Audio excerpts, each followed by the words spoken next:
Hello, my friends. It's Sunday, and that means it's time for another Sunday snippet. I am playing around with dies today and a few other things.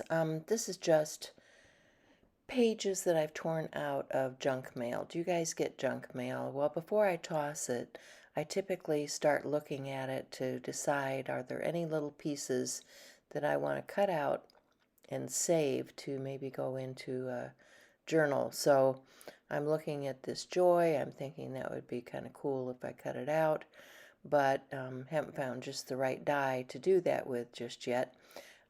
Here's some other little holiday embellishment type things that I'm cutting out to use. Not sure if I'll use any of this, but it doesn't hurt to peruse the junk mail and see what you have.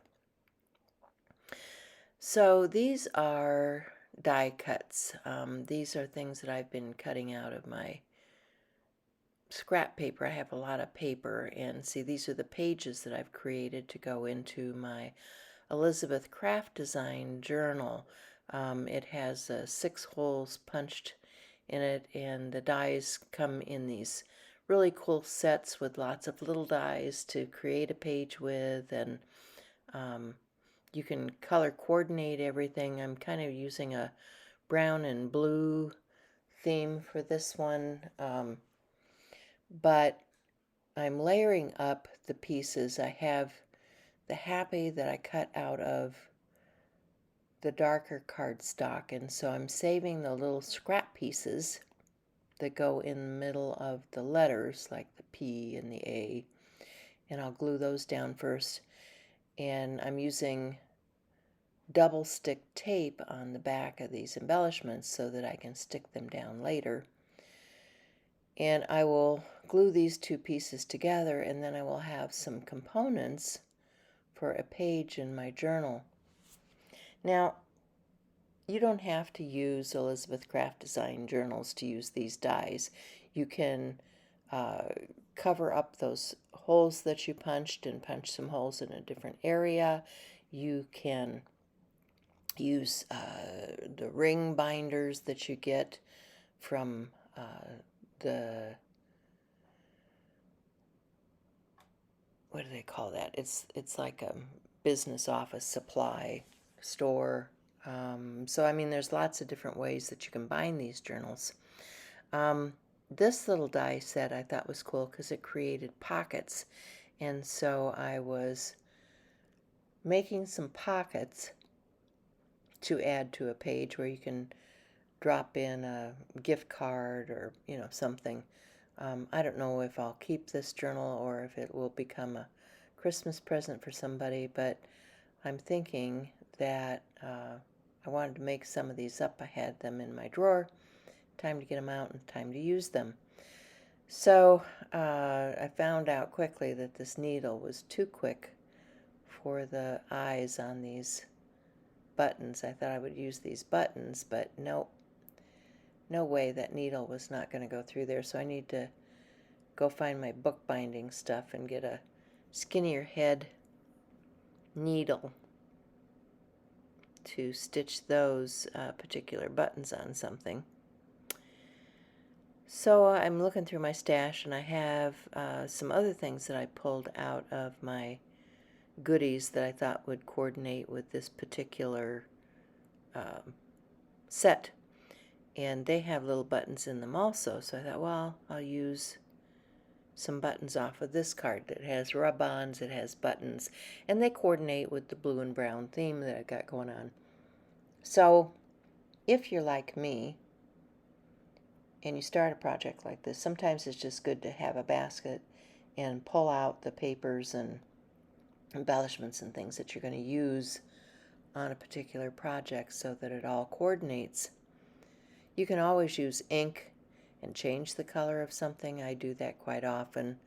If you don't have just the right paper and you've used an ink in a project, you can change the background paper just by applying some ink.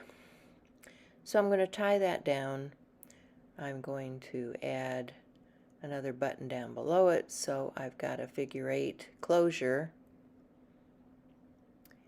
And then I can glue this little pocket up, and I can show you some more about die cuts.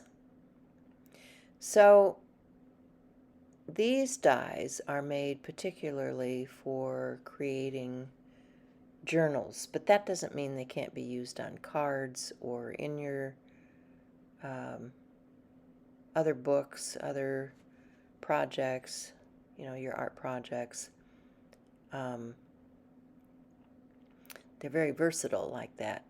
And, you get words, you get components like these little pockets. These little pockets would be used just inside of a gift card, and you could have this pop up or something and present somebody with a gift card. I'm putting that tape on the inside just so that I've got a slippery surface for a card to slide in and out on. And then I'm going to use some sookwang on the edge there to secure the edge. And you could create a pocket like this without a die, but the die makes it so much easier. And I will try to put some links in the description box if you're interested in these. I like them, and they're the right size for a gift card or something. So, and it has the 3-hole punch at the bottom, so it also will fit right into my ring binder. And create a space where you could add some embellishments, like if you're giving the binder away to somebody, you can add some of your handmade embellishments. Pardon me. And share pieces that whoever you're gifting this to could use in their journal.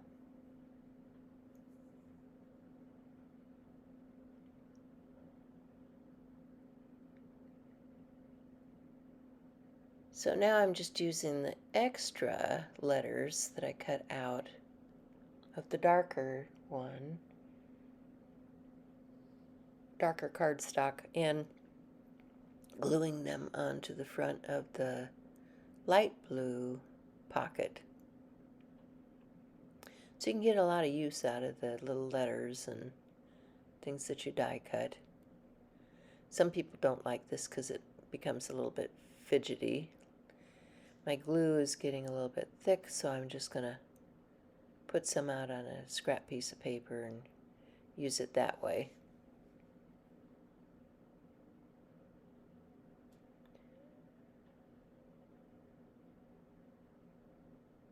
So many times I enjoy stamping and creating with paint and all that sort of thing. Today I am creating with paper and dies, and it's a little bit different. But if you enjoy dies and if you have a machine to use dies, now you could cut a pocket like this out just with, scissors, but I'm doing it this way. So I'm adding my pages, here's the pages that I die cut. And so now I will have pages in there. And then I purchased some things on Amazon. Now, be very careful when you're purchasing some of these things on Amazon, because I did get some that were not the right size. They're a little bit too big. I'm going to have to cut them down if I want to use them in this journal. So you can see that this particular calendar is going to go into a handmade journal because it's obviously a little bit too big for this particular journal. I'm not sure why I bought this one. I must have looked at it wrong, but that doesn't mean I can't bind this and put it in another journal. I think I have a journal from the home, what is it? I don't know. I've got another journal that I think it might fit. These are cheap journals that I bought on Amazon, and they are the same size as the small Elizabeth Craft Design journal, but a lot cheaper. I think the small Elizabeth Craft Design is somewhere around 15, and then these little ones on Amazon range from like $3.99 to $7.99. So you can find one of these that has the same kind of binding, same dimensions on Amazon. And like I said, I'll try to drop something in my store on Amazon for you guys so that you can find some of these things if you're interested.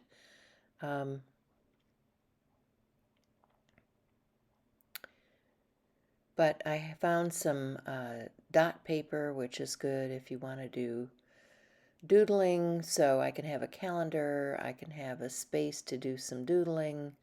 All of that kind of stuff can go into this journal.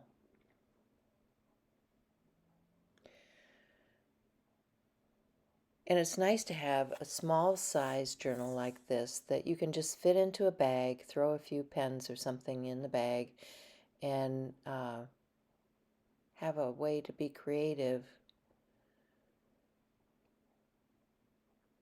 So I'm looking through my stash of die cuts. I want to find some. Oh, that's cool. That's a world. That's another Elizabeth Craft Design. I want to find some tabs. Now I do have some tab punches, and I end up using a tab punch. But after I get it on there, I decide it's probably a little bit too large, or I really don't like the size of it. I can trim it down. I can trim some off of either edge if I don't like it sticking out that far, and still glue it on the page. But yeah, I'm going to label this for doodles so they know that there's doodling paper there. And just using my trusty glue. Yeah, see, now I'm looking at it, I'm saying, well, that's really sticking out quite a ways. But it might be all right. I don't know. Got a lot more decorating to do in this particular journal. And maybe I'll do a few more. I've got other crafty friends that might like to have something like this to keep in their pocket. Looking through some of my ephemera to see what I have. I didn't sort out everything, but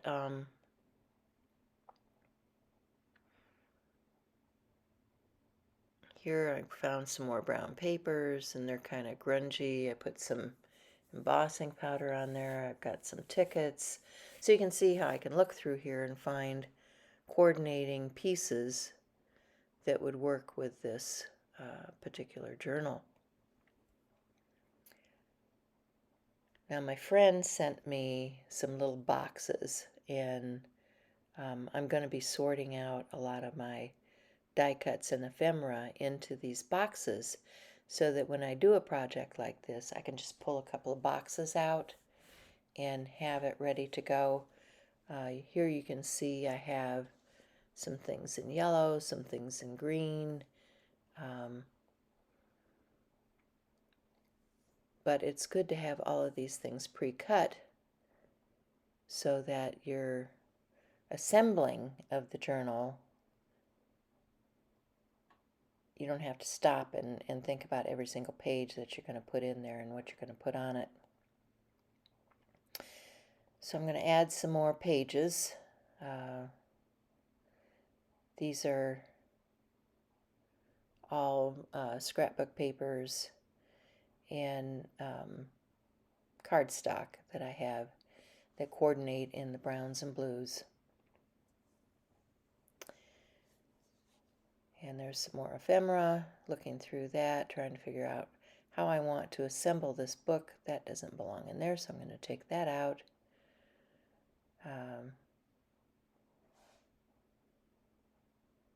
And I'm looking at how the calendar is laid out in here, and I want those dashboards at the beginning of each calendar page, so I'm going to add some of those pages in here and finish this out in a way so it's ready to be gifted. So thanks for watching, guys. I hope you have a great Sunday. I hope you remembered, if you're in the States and you have a time change, to roll your clocks back this morning. It is that time of year where the days get very short. It is, let's see, what time is it? It's 6:18 here. It's very dark out, and it will be dark for at least another hour or so. So enjoy your Sunday, and I will see you with another video soon. Thanks for watching, and make art. Bye, guys.